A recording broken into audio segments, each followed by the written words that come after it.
بعد فأعوذ بالله من الشيطان الرجيم. بسم الله الرحمن الرحيم. رب اشرح لي صدري ويسر لي أمري واحلل عقدة من لساني يفقهوا قولي.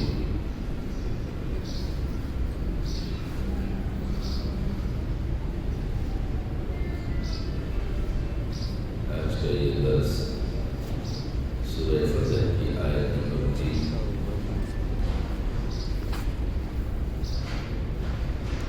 اس آیت کے تحت اللہ رب العزت یہ بتانا چاہتے ہیں کہ سورہ فجر کی آغاز والی آیت کہ آپ کو اللہ تعالیٰ نے ایک بہت بڑی فتح عطا کی ہے، اور پھر دوسری آیت لِيَغْفِرَ لَكَ اللَّهُ مَا تَقَدَّمَ مِن ذَنبِكَ وَمَا تَأَخَّرَ. اللہ تعالیٰ نے تمام تر وہ الزامات جو آپ پر عائد ہوئے تھے مشرکین مکہ کی طرف سے اور مخالفین کی طرف سے، ان تمام تر الزامات کا ازالہ کر دیا گیا ہے، اور آئندہ بھی آپ کو رنجیدہ ہونے کی ضرورت نہیں. اگر اس طرح کے الزامات مخالفین عائد کرتے ہیں تو اس کا ازالہ اسی طرح کر دیا جائے گا. وَيَهْدِيكَ صِرَاطًا مُسْتَقِيمًا. اور اس طرح کی مشکل حالات میں اللہ رب العزت نے ہمیشہ تمہاری رہنمائی کی ہے اور سیدھے راستے کی جانب تمہارے راستے نکالے ہیں. اور تیسری آیت میں ہے وَيَنْصُرَكَ اللَّهُ نَصْرًا عَزِيزًا. اور اللہ تجھے زبردست مدد دے. کہ اللہ تعالیٰ نے اس طرح کے دشوار گزار حالات میں تمہارے ساتھ بہت زبردست مدد کی ہے. اب اس مدد کے تحت نتائج کیا ہے؟ وہ نتائج یہ ہے کہ وہ دعوت جو پہلے اپنے آپ سے شروع ہوئی تھی اور پھر وہ قومی سطح پر قبول کی جانے لگی، اور اس کے بعد بین الاقوامیت کی صورت اختیار کر لیا. وہ بین الاقوامیت کی صورت دارنے سے پہلے ان کی قومی حیثیت پر دعوت کے قبول کا مظہر ہے. اللہ رب العزت یہ بتانا چاہتے ہیں کہ کل قومی حکومت تیری اس کمزور جماعت ہی کے ذریعے سے مہیا ہو جائے گی، جو تعداد میں بھی کم اور وسائل میں بھی کمزور. لیکن ان دونوں کے باوجود جو اللہ رب العزت نے تمہاری یکجہتی اور تمہاری وحدت اور تربیت کے نتیجے میں ان میں جو مضبوطی پیدا کی تھی، ان میں جو قوت و ہمت پیدا کی تھی، آپ کی وہی کمزور اور تعداد میں کم جماعت تو اللہ رب العزت نے کامیابی عطا کی. چنانچہ حضرت عثمان غنی رضی اللہ تعالیٰ عنہ کی شہادت سے پہلے ان غریب اور بے کس عربوں نے قیصر و کسریٰ کی حکومتوں کے تختے الٹ کر رکھ دیے اور ان کے جگہ قرآن کا قانون چلایا. اس اختلاف کی بنیاد انسانی فطرت کی ضرورتوں پر تھی، اس لیے رفتہ رفتہ سب قوموں کے عقل مند لوگوں نے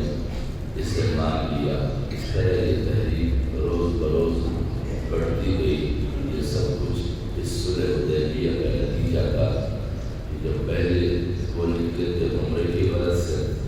لیکن الزام لگے تھے کہ یہ عمرے کی غرض سے نہیں بلکہ مکے پر قبضہ کرنے کی غرض سے نکلے ہیں. اللہ رب العزت نے مشرکین مکہ کی طرف سے معاہدے کی پیشکش رکھوائی، اور حضور نبی اکرم صلی اللہ علیہ وسلم نے بغیر کسی چون چرا ان کی اپنی پیش کردہ شرائط پر معاہدہ قبول کیا. اور پھر اللہ رب العزت نے ان کی جو نصرت فرمائی، جس کا تذکرہ وَيَنْصُرَكَ اللَّهُ نَصْرًا عَزِيزًا میں ہے، اور وہی چھوٹی سی جماعت جو آج اپنے مخالفین کی عائد کردہ ان کی اپنی طبیعت کے مطابق شرائط وہ قبول کر کے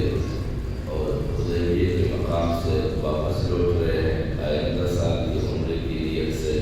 اور پھر 10 سال تک باہمی جنگ و جدل سے بھی پرہیز کرتے ہیں. اور پھر آخر اللہ رب العزت اس جماعت کو اتنی وسعت دیتے ہیں کہ دنیا کی وہ عظیم طاقتیں جو اس زمانے میں سپر طاقتیں کہلاتی تھی، قیصر و کسریٰ، میں نے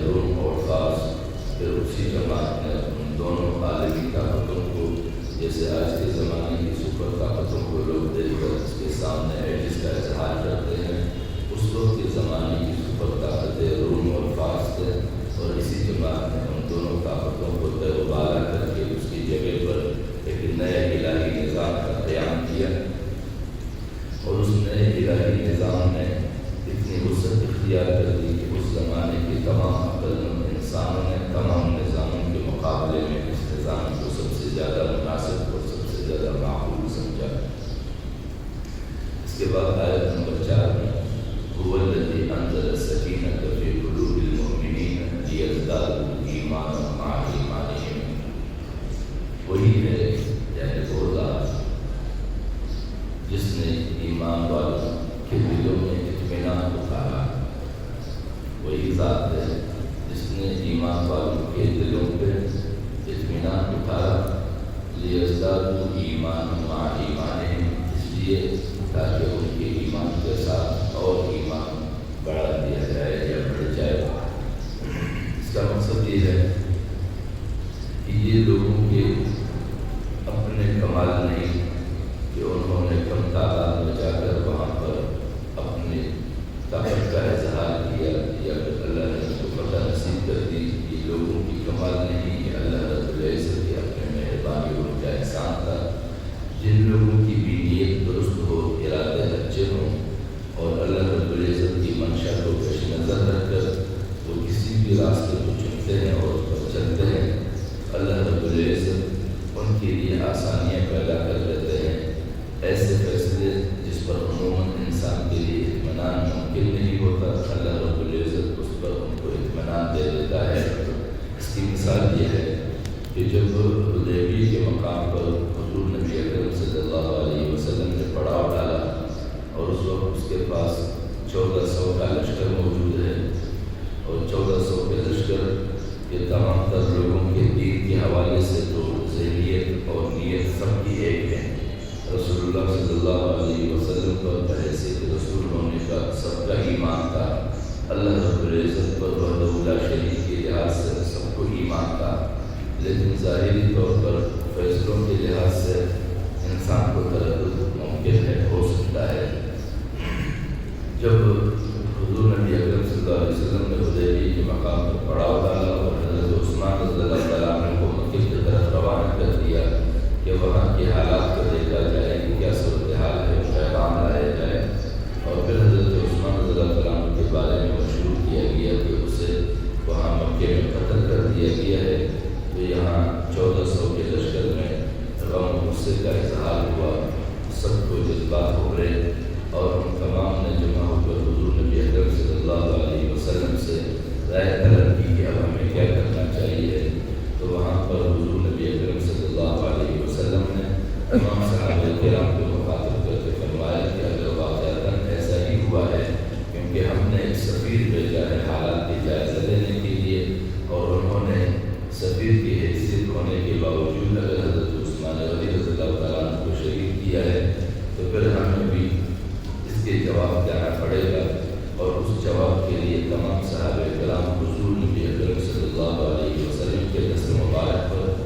بیعت کرتے ہیں، اور اس کو بیعت رضوان کہا جاتا ہے۔ اور وہ بیعت اس طرح کہ وہ ایک لحاظ سے اپنی موت کی بیعت تھی کہ ہم نے میدان کو کرنا ہے، اپنے مد مقابل نے جو ہمارے ساتھ غلط رویہ اور غلط سلوک کیا ہے اس کا بدلہ لیا جائے اور ان کا ازالہ کیا جائے کہ انہوں نے ایسا کیا کیوں ہے، کیونکہ ہم لڑنے کے غرض سے نہیں آئے تھے، قبضے کے غرض سے نہیں آئے تھے، صرف عمرے کے غرض سے، جیسے عام لوگ زیارت بیت اللہ کے لیے آتے ہیں، ہم بھی اسی غرض سے آئے تھے، لیکن ان کا یہ طرز عمل اس قابل ہے کہ اب ان کو جواب دیا جائے۔ تو ایک لحاظ سے یہ اپنی موت کی بیعت تھی کہ ہم اپنی موت سے بھی گزر گئے ہیں، ہمیں اپنی موت کی پرواہ نہیں، بھلے ہم مرے لیکن ہم نے ان کا یہ ازالہ کرنا ہے اس عمل کا۔ اور پھر جب اس بیعت کی اطلاع اہل مکہ کو ہوتی ہے تو مکہ کی جانب سے فوراً معاہدے کی پیشکش ہوتی ہے، اور پھر نبی اکرم صلی اللہ علیہ وسلم ان کے ساتھ ان کی پیش کردہ شرائط پر معاہدے کے لیے راضی ہو جاتے ہیں، اور انتہائی نچلے نقطے پر اترے، یہاں تک کہ معاہدے پر جب لکھا جاتا ہے کہ یہ کن کے درمیان معاہدہ ہے تو وہاں پر رسول اللہ صلی اللہ علیہ وسلم نے اپنے نام کے ساتھ لکھا تھا معاہدہ فلاں اور محمد رسول اللہ کے ساتھ کے درمیان معاہدہ ہوا ہے، تو انہوں نے جواب میں کہا کہ یہ رسول اللہ یہاں سے مٹا دیجیے۔ حضرت علی کرم اللہ وجہ وہ معاہدہ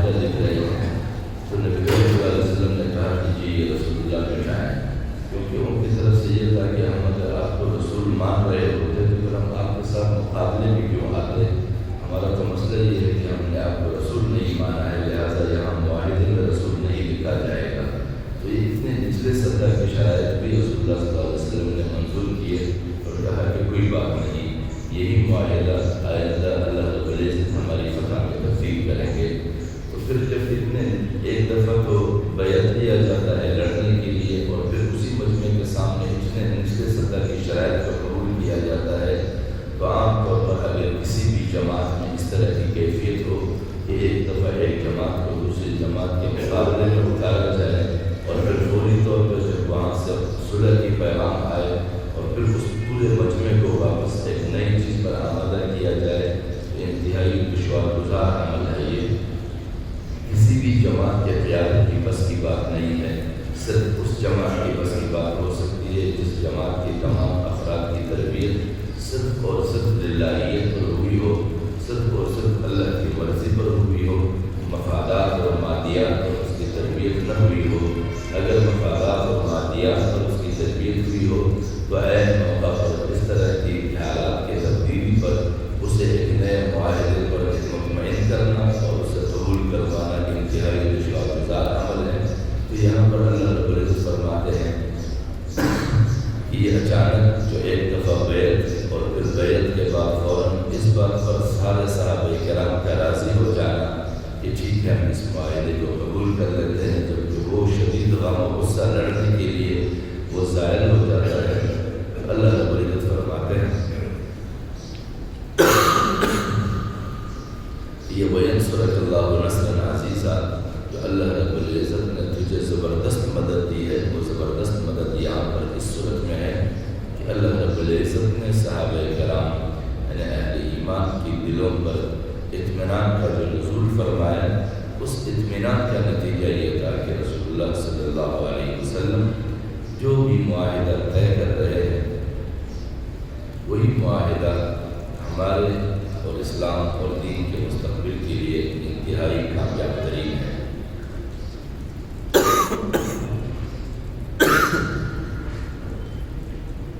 تو یہاں پر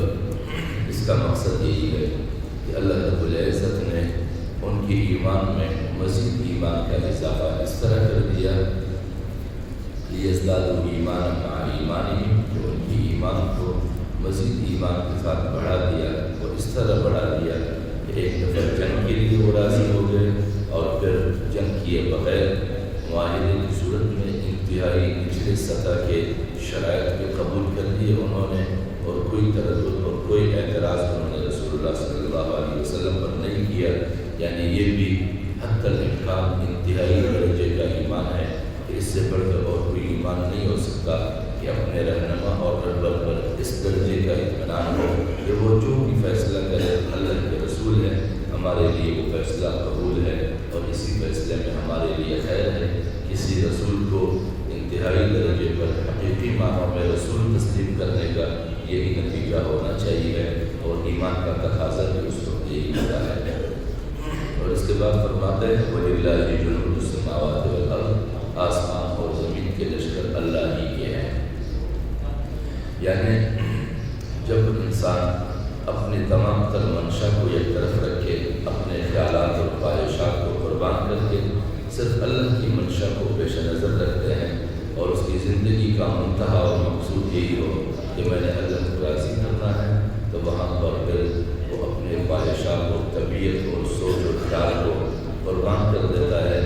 اور وہ سب کچھ تب اختیار کرتا ہے یہاں پر اللہ کی رہنمائی ہو، اور رسول اللہ صلی اللہ علیہ وسلم کا ہر اقدام اللہ کی رہنمائی کا مظہر ہوتا ہے۔ اور یہاں پر اللہ رب العزت فرماتے ہیں کہ جتنی بھی لشکر ہے دنیا میں، جتنی بھی طاقتیں ہیں، وہ سب اللہ کی ہے، چاہے کہ وہ زمین پہ ہو چاہے وہ آسمان پہ ہو۔ اس چھوٹے سے جماعت سے جو مکے کی تمام طاقتور لوگ، جو وسائل سے آراستہ، جو جنگی سامان سے آراستہ تمام کچھ اس کے پاس موجود تھا، وہ لشکر ان کے سامنے ڈھیر ہو گئے اور معاہدے کے لیے تیار ہو گئے اور معاہدے کے لیے آ گئے، اور پھر اپنے اس کیے ہوئے معاہدے پر بعد میں پشیمان رہے کہ کاش رسول اللہ صلی اللہ علیہ وسلم اپنے معاہدے میں سے فلاں شرط توڑ کر یہ اپنے تر اہل ایمان کو یہاں سے لے جاتے،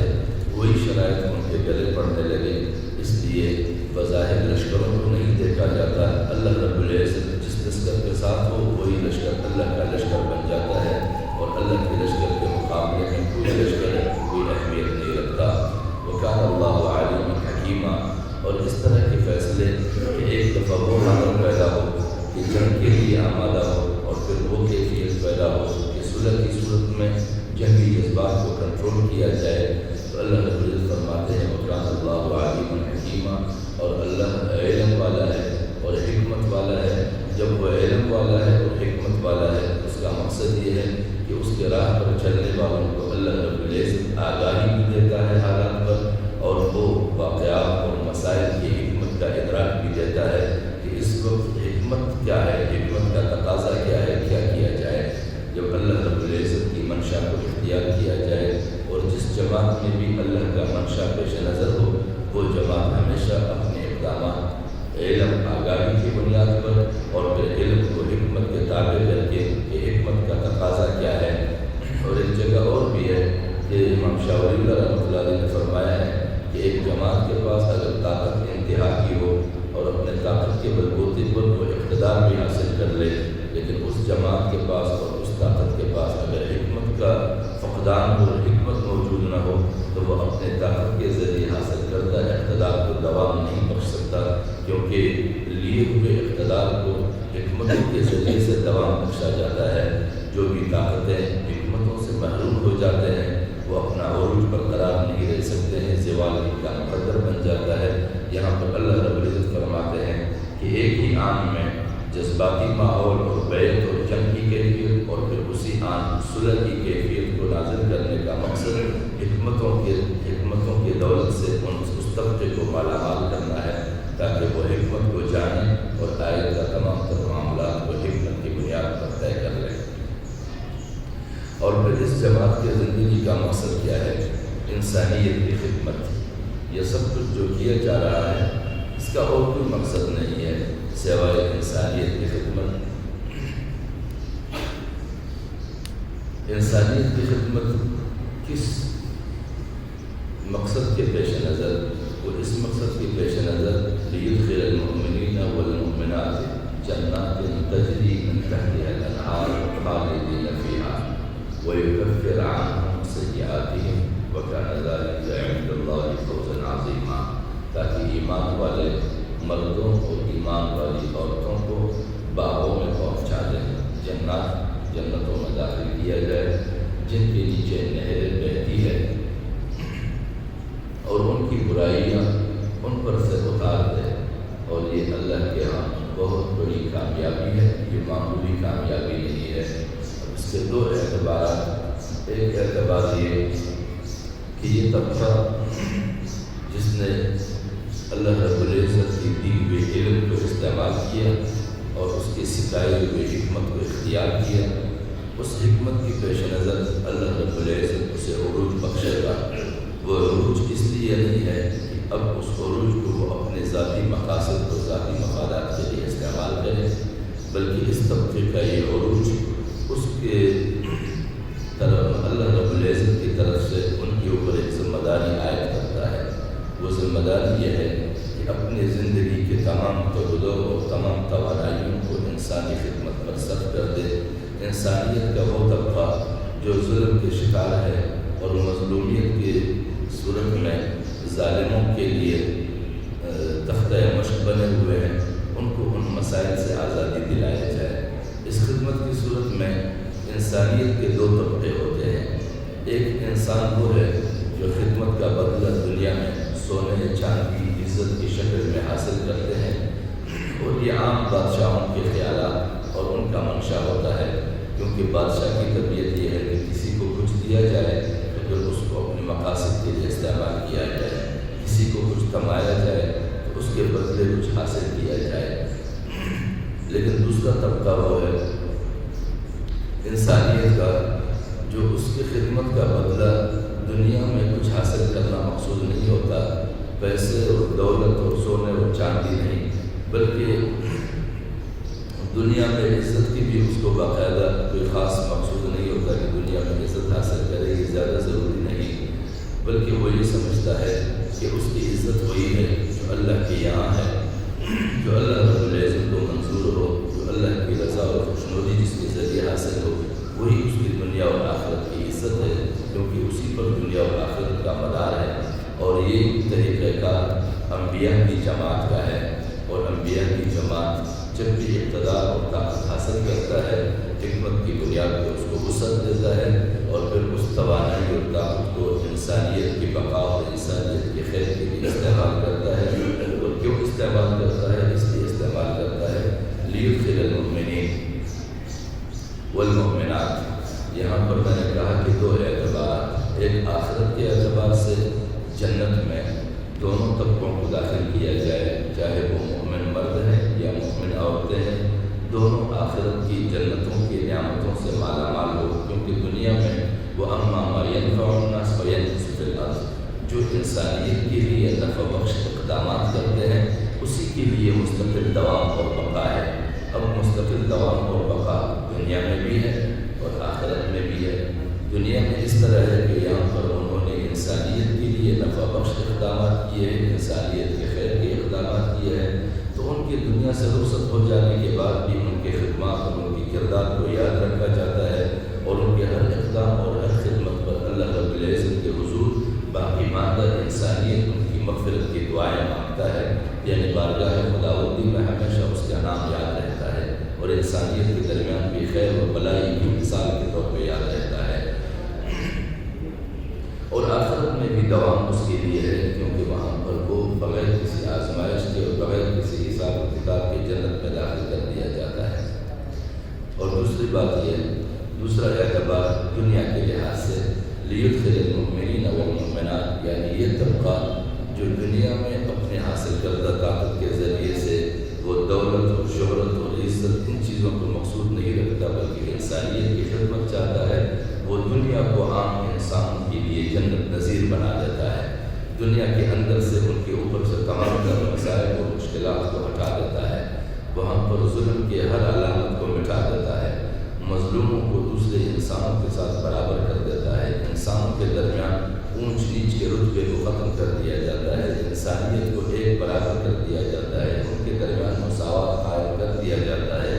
ان تمام تر اقدامات کی بنیاد پر دنیا جو انسانوں کے رہنے کی جگہ ہے وہ اس طبقے کے لیے جنت نظیر بن جاتا ہے، اور اس خطے میں پھر تیسرے ظالمانہ خطوں سے جو بھی آتا ہے یہ خطہ ان کے لیے جنت نظیر بنا ہوا ہوتا ہے۔ جیسے کہ مدینہ میں حضور نبی اکرم صلی اللہ علیہ وسلم نے ریاست مدینہ کا بنیاد ڈالا، اور پھر جو بھی آ کر ان سے ملتے تھے تو مدینہ کا وہ خطہ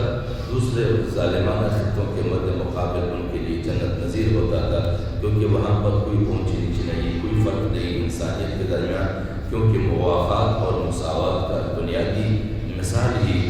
مدینہ کی ریاست تھی کہ وہاں پر جو بھی لوگ مہاجر بن کے گئے، وہاں کے انصار نے ہر چیز میں اس کو برابر اپنے ساتھ شریک کر دیا، کسی کے بارے میں یہ نہیں سوچا کہ یہ مہاجر بن کے آئے، کسی کے بارے میں یہ نہیں سوچا کہ یہ خالی ہاتھ آئے تھے، ان کے پاس کچھ نہیں تھا، بے سر و سامانی کے عالم میں تھے، بلکہ دین کی بنیاد پر ان سب کو اپنے مال و دولت اور زمینوں کا حصہ دار تسلیم کرتے ہوئے ان کو برابری کا حصہ دیا۔ کسی کو بھی یہ احساس نہیں ہونے دیا گیا کہ تم قوم میں ہم سے کم ہو، یا مال میں ہم سے کم ہو، یا شخصیت کے اعتبار سے ہم سے کم ہو، تو ان کسی چیز کا احساس نہیں ہونے دیا گیا۔ تو ایک اعتبار سے یہ طبقہ جو دنیا میں طاقت، علم اور حکمت حاصل کرتے ہیں وہ دنیا ہی کے اسی خطے کو لوگوں کے لیے جنت نظیر بنا دیتا ہے۔ تجری من تحتها الانہار، وہاں پر معاشی ذرائع کو پیدا کرتا ہے، ایک تو آخرت کی جنت ہے کہ اس کے نیچے نہریں ہوں گے، وہاں پر تو لوگوں نے کاشتکاریاں نہیں کرنی ہے بلکہ یہ اس کی زینت کے تحت آتا ہے، لیکن انسانی دنیا میں تجری من تحتها الانہار معاشی ضروریتوں میں آتا ہے، کیونکہ زراعت کے لیے پانی بنیادی اہمیت کا حامل ہے۔ وہ طبقہ جو علم اور حکمت کے حامل ہے وہ اپنے اسی خطے میں جہاں پر اس کو اللہ رب العزت نے راج دیا ہے وہ وہاں پر معاشی اسباب اور معاشی ذرائع کی فراوانیاں کر دیتا ہے، لوگوں کی زراعت کی ضرورتوں کی تکمیل کر دیتا ہے تاکہ لوگوں میں زراعت کی وسعت پیدا ہو، اور اسی طرح معاشی وسعت اور معاشی استحکام پیدا ہو، کیونکہ اگر اس کو اقتدار بھی ملا ہے، اس کو حکمت بھی ملی ہے، لیکن وہ لوگوں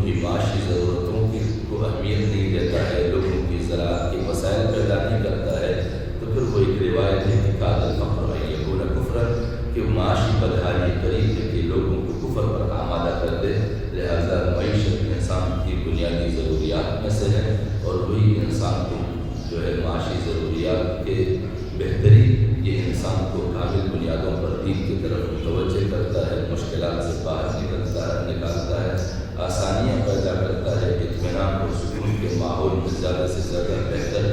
اللہ رب العزت کی فرما برداری و اطاعت کی جا سکتی ہے۔ تو کہتے ہیں کہ اس طبقے کا ایک لازمی ذمہ داری یہ بھی ہے کہ جس خطے میں تجری من تحتها الانہار وہ زراعت کے تمام تر اسباب کو پیدا کرے گا، وَيُكَفِّرُ عَنْهُمْ سَيِّئَاتِهِمْ، اور ان کی برائیاں ان سے اتار دیں۔ آخرت کے لحاظ میں بھی ہے کہ انہوں نے اگر زندگی میں پہلے کئی ساری کوتاہیاں کی ہے اور پھر وہ اللہ کی منشا پر باقی ساری زندگی گزار دیتا ہے تو اللہ رب العزت ان کی سابقہ تمام تر خطاؤں کو ختم کر کے ان کو انعام کا حقدار بنا دیتا ہے۔ لیکن دنیاوی زندگی کے اعتبار سے کوئی کفر عام سے یہ آ رہی ہے، اب تک جو ان پر برے حالات تھے ان تمام برے حالات کو ان پر سے ختم کر دیا جائے، وہ اپنے آپ کو اطمینان بخش ماحول میں محسوس کرے اور کسی بھی آمدہ مشکلات سے وہ کسی بھی وقت بے قرار نہ رہے، کیونکہ الذی اطعمہم من جوع وآمنہم من خوف، یہ اس طبقے کی ذمہ داری بن جاتی ہے کہ اس طبقے کے جہاں پر اس کی حکمرانی ہے ان لوگوں کے اوپر سے خطرات اور خوف کے حالات کو بھی ختم کر دے، امن میں تبدیل کر دے اور ان کے بھوک کے اسباب کو ختم کر کے ضروریاتی زندگی کی فراوانیاں پیدا کر دے۔ وَكَانَ ذَلِكَ عِندَ اللَّهِ فَوْزًا عَظِيمًا، اور واقعتاً یہ حقیقت ہے کہ یہ اللہ کی یہاں بہت بڑی کامیابی ہے، پھر یہ آخرت کے لحاظ سے ہو تو بھی انتہائی بڑی کامیابی ہے، اور دنیا کے اعتبار سے ہو جو پہلے چیزیں ذکر کی ہے تو بھی انتہائی درجے کی کامیابی ہے۔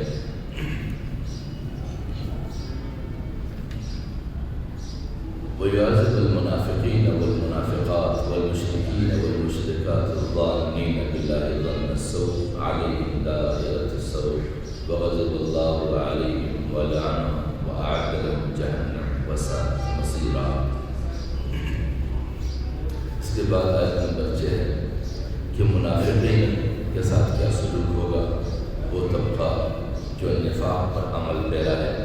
یعنی اس طبقے کے ساتھ عملی زندگی میں جو اللہ کی منشا پر اپنی زندگی کو چلاتے ہیں، اس طبقے کے ساتھ اسی معاشرے میں ایک اور طبقہ رہتا ہے جو منافق ہے، اور منافقت یہ نفق سے ہے۔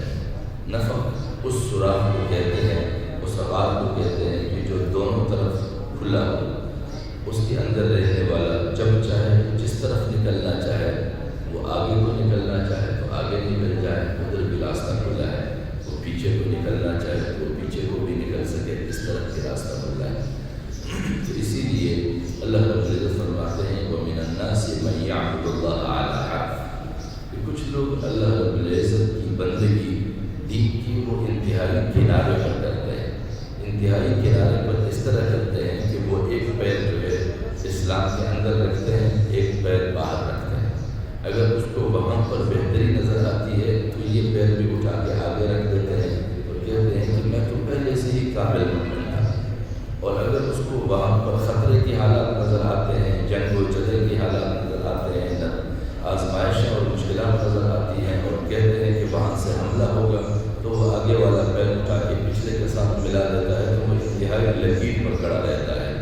تو جب وہ مد مقابل والے پہنچتے ہیں وہ کہتے ہیں کہ میں تو پہلے سے اسلام سے باہر تھا، میرا تو اسلام کے ساتھ کوئی تعلق نہیں تھا، مجھے نہ چھیڑو، میرا اہل اسلام سے کوئی واسطہ نہیں۔ تو اس کنارے پر رہتے ہیں۔ تو ان کنارے پر رہنے والے لوگوں کے بارے میں کہ جب یہ طبقہ جو مومن طبقہ ہے اور اللہ کی منشا کے مطابق زندگی گزارتے ہیں، وہ جب برسر اقتدار آتا ہے تو اس کا پھر طرز عمل کیا ہوگا۔ وَيُعَذِّبُ الْمُنَافِقِينَ وَالْمُنَافِقَاتِ وَالْمُشْرِكِينَ وَالْمُشْرِكَاتِ، اور تاکہ دغاباز مردوں اور دغاباز عورتوں کو اللہ کے متعلق طرح طرح کے برے گمان کرنے والے مشرک مردوں اور مشرک عورتوں کو عذاب دے، مصیبت کا پیر انہیں پر پڑتا ہے۔ اللہ ان پر غصے ہوا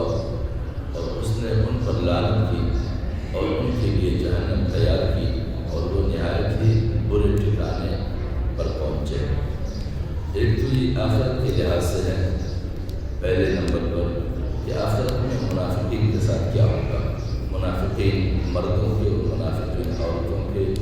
اور مشرکین مردوں اور عورتوں کا وہ رویہ جو وہ اللہ کے بارے میں رکھتے تھے، جو طرح طرح کے برے گمان بیان کرتے رسول اللہ صلی اللہ علیہ وسلم جب اللہ کی طرف سے کچھ بیان کرتے تھے تو یہ اس پر غلط بیانیاں کرتے تھے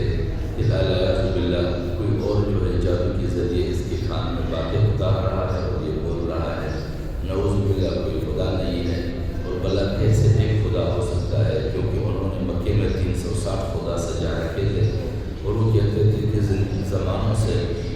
زندگی کے مسائل جو ہم 360 خداؤں کے ذریعے سے پورے کر رہے ہیں، یہ کیسے ممکن ہے کہ ایک خدا کے ذریعے 360 خداؤں کے کام لیے جائیں؟ تو وہ اپنی ذہنیتوں کی بنیاد پہ اس طرح کی جو باتیں کیا کرتے تھے یا پھر مشرکانہ تصور بیان کیا کرتے تھے،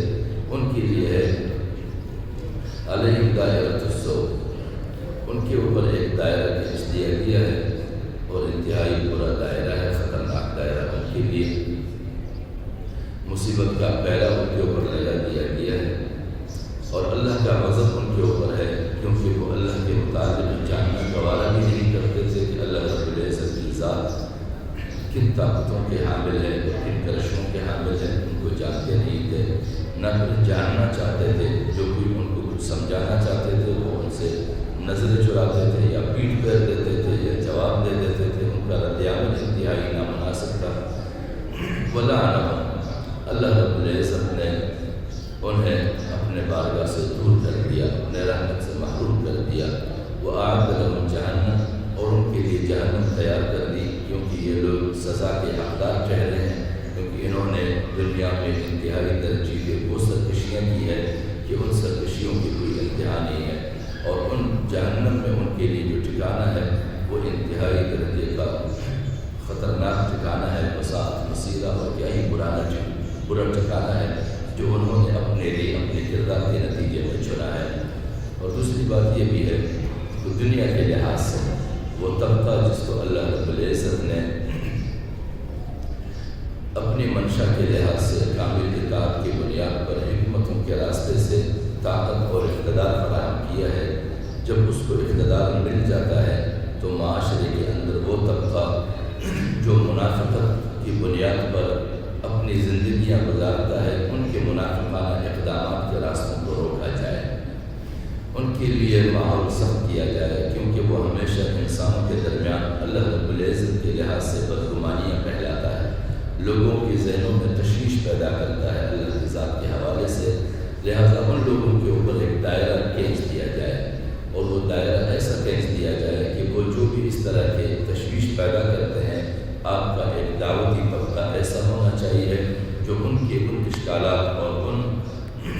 تشویشات کا ازالہ کر دیا کرے، لوگوں کے ذہنوں سے صاف کیا کرے، کیونکہ اس زمانے میں اللہ رب العزت نے ان کے تمام تر معاملات اور تمام تر الزامات اور اتہامات کا ازالہ کر دیا تھا۔ آج بھی وہ تمام تر اتہامات کے ازالے ہو سکتے ہیں جو وہ کرتے ہیں، اگر یہ اللہ کے وہ طبقہ جو اللہ کے منشا کے مطابق زندگی گزارنے کے دعویدار ہیں وہ اپنی ذمہ داری کو نبھانے پہ اتر آئے، تو کسی بھی منافق اور مشرک کے پھیلائے ہوئے وہ الزامات یا پھیلائے ہوئے بدگمانیاں اور پھیلائے ہوئے تشویشات کبھی بھی عروج نہیں پا سکتے، کبھی بھی لوگوں کے دلوں کو متزلزل نہیں کر سکتا۔ لیکن اگر ہم دعوتی ذمہ داریوں سے ہٹ کر اپنے نئے نئے قسم کے معاملات پر اتر آئیں، جیسے کہ آج کل کے زمانے میں ہمارے یہاں مناظرانہ فن کو اختیار کیا جاتا ہے یا مناظرانہ طرز عمل کو اختیار کر دیا جاتا ہے،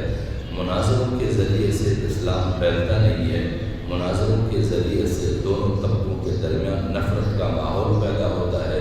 دعوت کے لیے جو خوشگوار ماحول وہ ان کے راستے بند ہو جاتے ہیں، لوگوں کے لیے مجالس مناظروں کے تماشے بن جاتے ہیں، لوگ ان کے درمیان تماشبین بن جاتے ہیں، اور وہ تماشبین یہ دیکھتے ہیں کہ کون سا طبقہ کامیاب ہوا اور کون سا طبقہ ناکام ہوا، جبکہ وہاں پر اس ماحول میں نہ کامیابی کے لیے کوئی معیار متعین ہوتا ہے، نہ ناکامی کے لیے کوئی اعلان ہوتا ہے، صرف اور صرف ان کے درمیان تناؤ میں اضافہ کیا جاتا ہے۔ لہذا اللہ رب العزت کا منشا یہ ہے کہ دعوت کو فروغ دیا جائے، اقتدار میں آ کر دعوت کی ذمہ داری سے کوئی غافل نہ ہو، دعوت کو مسلسل قائم رکھے تاکہ اس دعوت کے ذریعے سے ایسے لوگوں کا سدباب ہو جو لوگوں کے اندر تشویش اور انتشار پیدا کرتے ہیں، لوگوں کے اندر غلط گمان پیدا کرتے ہیں، اللہ کے بارے میں لوگوں کی ذہنیتوں کو خراب کرتے ہیں، اللہ کی وحدت کے بارے میں لوگوں کے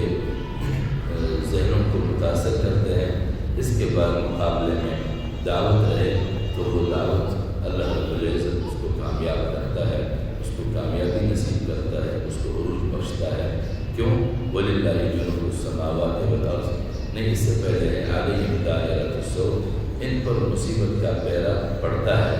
جب آپ ان کے سامنے دعوت کے عمل کو قائم رکھیں گے تو خود ان کے اوپر مصیبت طاری ہوگی، جیسے مکے والوں پر دعوتی عمل کے نتیجے میں مصیبت طاری ہو گئی تھی اور ان کے گھر کے اندر سے لوگ پیدا ہوتے رہے،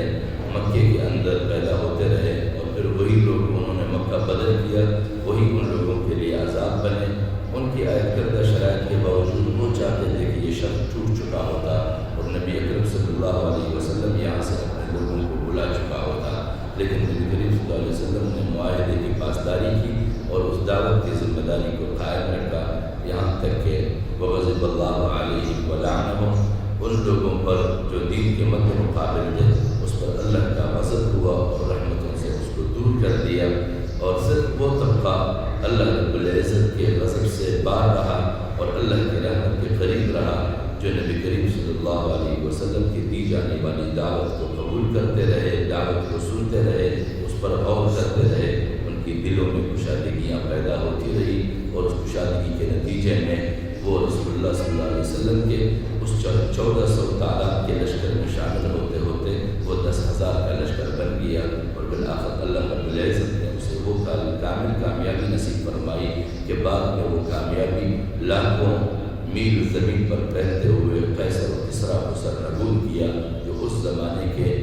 سپر پاور سمجھے جاتے تھے۔ آج کے زمانے میں بھی اگر دین کی دعوت کی ذمہ داری کو واقعاتاً ذمہ دارانہ بنیادوں پر اختیار کیا جائے تو واقعاتاً